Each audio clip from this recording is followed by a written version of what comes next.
Welcome back, Wanderers. Today I'm making Jun, which is similar to kombucha. However, there are some key factor differences and of course some subtleties between the two. It is often called the champagne of kombuchas because it is actually more carbonated, and there are some other differences we'll get into. This SCOBY is not the same as kombucha, and it is also debated whether this is actually even a form of kombucha, as the lineage is slightly different, but it is from the same general region as kombucha, around China. So it is a live starter culture. SCOBY makes a gallon. So I'm going to follow the directions on this. I'm going to make my own tea. That's one difference. It says place tea bags. I don't have a bunch of green tea bags. So I have this green tea as well as this one, which is matcha. This being ceremonial grade and organic, it is great. However, I haven't really seen people use matcha for this, as this is basically a green tea that is shade grown into tencha and stone ground, making it into what is called matcha. That is an overly simplistic view, and I would love to do a video on matcha in specific. And also a batch of Jun with matcha. But that is very, very much its own topic, as it has tons upon tons of history, just like kombucha and Jun as well. However, these are both fermented teas, actually, just like kombucha, as it uses a SCOBY. So it falls under the same general categorization. So a gallon in glass, rubber bands, just the same. It says use cups of filtered water. I'm using this. It says drinking water. It doesn't say specifically whether it has chlorine or anything like that, which a note for that is there's a few ways to get rid of chlorination, and that is basically degassing it or vitamin C, as well as there's some other methods. There's chloramine and other things that could be in the water as well, especially when we were talking about city water. It could also even have fluoride, among some other trace elements and things from potentially pipes and all that. I'm not going to get into filtration and all that today. I'm just going to use this one other method just for reference of a kind of quicker way to dechlorinate, quick and cheap way. Leave it out in the sun, or some people even say just open it up and just leave it on the counter, but that's its whole own thing as well. Today we're really just focusing on actually making this Jun kombucha, or simply Jun. The main thing is it's green tea and it's with honey instead of sugar. Generally they say use a local honey, unfiltered, raw. That's a big thing that people constantly mention when they talk about getting a good Jun, because you get out what you put in. Just going to clean this out with hot water. It needs to be pretty clean. For this kind of thing, it doesn't really need to be sterilized for the bacteria. As long as it's generally very clean, you should be fine. You don't want anything nasty in there, of course, or anything like that. This is the first time it's being used, so I'm going to make sure I give it a good rinse, and that's about it, with some boiling water. This is now cleaned, and we're ready to start. First, I'm going to open this. I've actually been very excited to open this. I've been wanting to for a long time. I actually got this maybe 10 days ago. Let's open it now.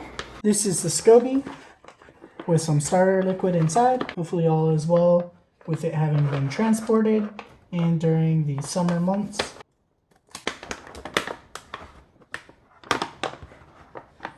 Okay, so this is just an exterior bag.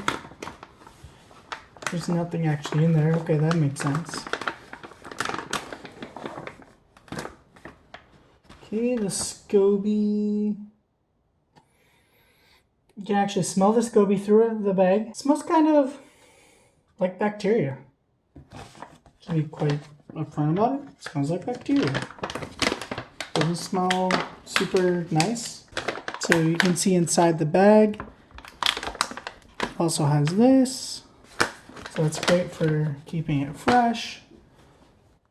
It says a date right here. It says used by January 13th of 2020. Now when it comes to the actual SCOBY, There's no precise time on how long that's going to last you. A lot of people say if you keep good care of it, it can last a very long time. But it depends. If you switch up the brew and stuff and maybe gets a flavor you don't quite like, or you could want to make a baby of it or share with someone, or who knows. I'm going to boil the water. So bring 2 cups of water to a boil, remove from heat, and let cool for 175. So it says to boil the water and let it cool down to 175. Now for boiling, about the only thing I could think of is if there were bacteria, or potentially maybe to help dechlorinate a little bit. Not quite sure. I think this is for someone who doesn't have the exact measurements. As this is a starter, I'm going to follow their way. As you'll see during the progression, as I learn more and more, that's the whole point of this channel. For me to learn and to show my experience. Now, I do plan to do a lot of study, go through some programs and all that kind of stuff to make sure I get the absolute best information out to you. But in the meantime, I also make sure that while I'm making a video, I do my very best to give some good information. You can learn along with me. I'm going to put a couple cups of water into this.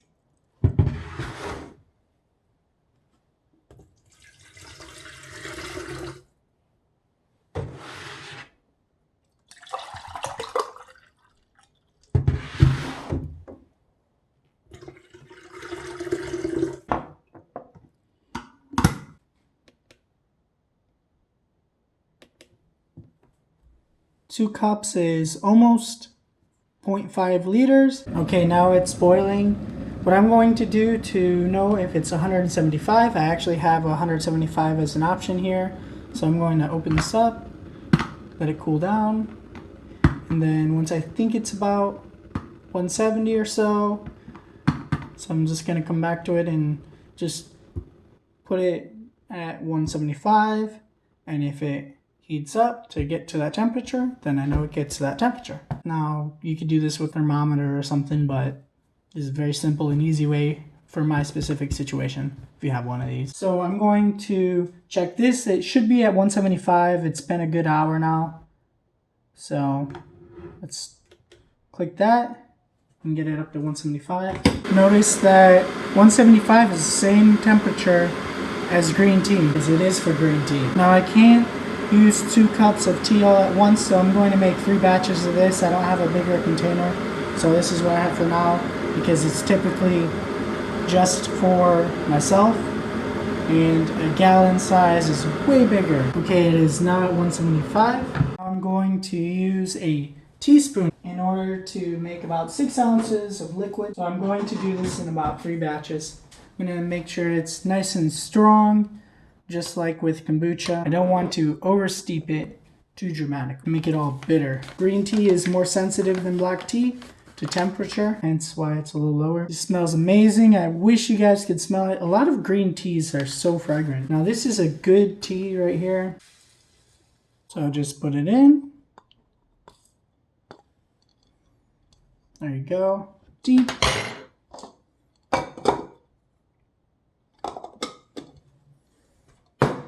This tea is actually supposed to be refrigerated and consumed quickly.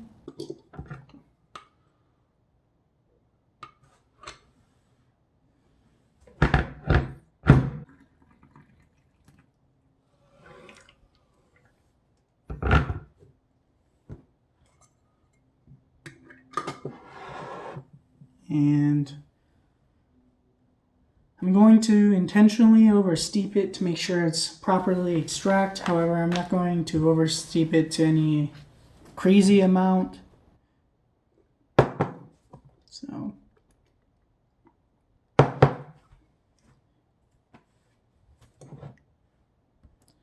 So I'll give it maybe 6 minutes. Let's say 6 minutes. As we can see, that falls within the 5 to 10 minutes as recommended on this packaging, so we should be good. Now if you have a bigger container to steep, that's awesome, or if you use tea bags, that's on you. If you want to do what you will. And so I'm going to do this as 3 steepings, 3 separate steepings, so with fresh green tea each time. Okay. Now I'm just repeating this process, and I realize it's not exactly the right amount. I'm going to fix all that. I'm just going to go ahead and finish this up for you guys, and let's get 2 cups out. Just for reference, it's always going to vary a little bit, but between about 70 and 80 Fahrenheit is going to be your temperature for brewing. I'm going to add this to a pint jar to mix it all up with the honey.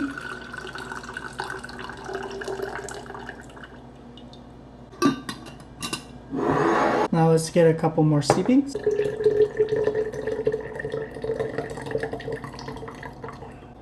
The thing about over extracting, why I'm doing 6 minutes, is once tea releases too many tannins, it becomes bitter. I let this cool down a little bit, so I'm going to add just a little bit of extra hot water. Okay, now I'm going to mix this in. I'm just adding a little bit of extra water from that, because I had let it cool down a bit.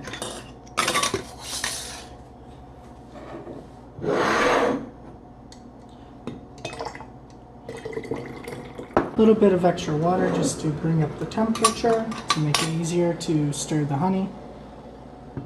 Not that it necessarily has to come back up to 175. Okay. Now this is all from that same gallon, so it's going to end up being a gallon anyway. It says 1 cup on this, and I will just put it right up to this line. 1 cup of honey. I'm going to go ahead and filter this into here.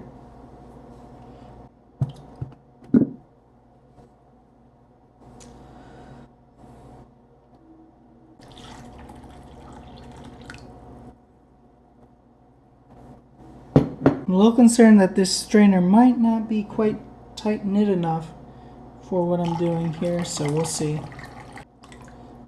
There we go.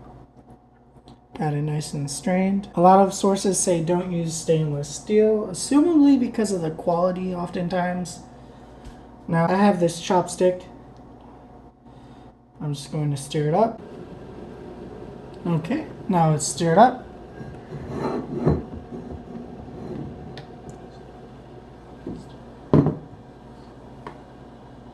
Going to add this to the container.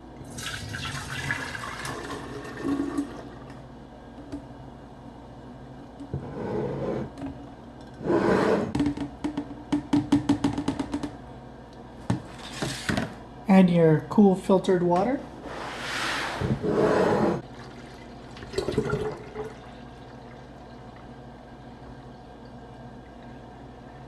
I probably don't want to add much water to this. It says leave 3 or 4 inches of headspace. Now you have 3 or 4 inches of headspace for the SCOBY. Take it out, gently stir it in. Should be below 85 degrees. Have 3 or 4 inches of headspace.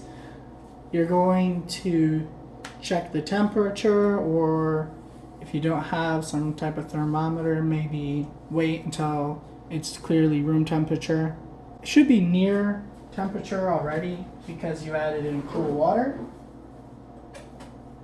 but I'm going to check just in case, and also I can check the pH while I'm at it. Okay, it is at 6.2, so let's see what the starter culture, what it gets down to. 6.1 now.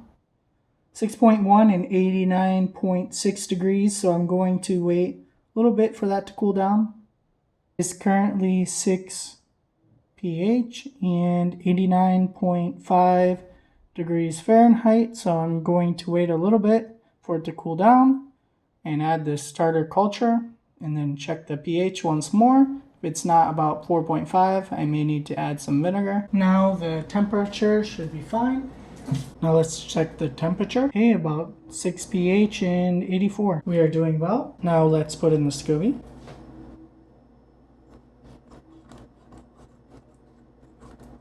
Culture starter pack right here.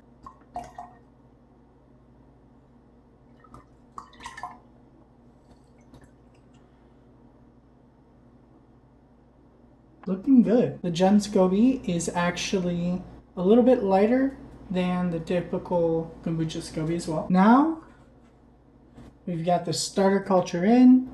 Just got to put the top on.